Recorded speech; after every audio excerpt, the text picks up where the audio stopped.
Et ces déclarations sur les impôts, effectivement, sur le revenu notamment, et tous ces impôts dits nationaux, est-ce que ce n'est pas une manière de mettre une pression sur les patrons des collectivités locales, puisque les dotations de l'État étant moins importantes, on voit bien que demain, les impôts locaux et fonciers vont augmenter. Est-ce que vous êtes maire, député maire dans votre ville, Châlons-sur-Marne, est-ce que vous allez augmenter, vous, les impôts l'année prochaine? Non.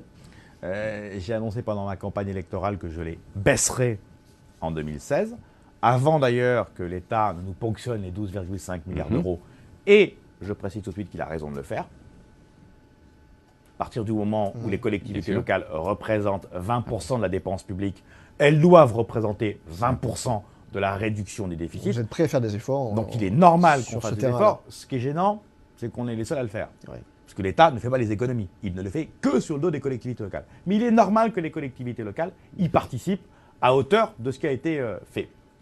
Je m'étais engagé à baisser les impôts en 2016. Je tiendrai cet engagement et je n'utiliserai pas les artifices gouvernementaux en cours qui sont scandaleux, et qui consistent à dire, bon, on vous baisse les dotations, mais vous pouvez augmenter les impôts. Non. À partir du moment où l'État nous dit on doit réduire la dépense publique au niveau de l'État comme des collectivités locales, on doit le faire par des économies et non pas réduire nos déficits en augmentant les impôts comme ils l'ont fait depuis 2 ans et demi maintenant. Il nous reste 5 Il ne minutes. faut pas faire la même chose au niveau des collectivités locales.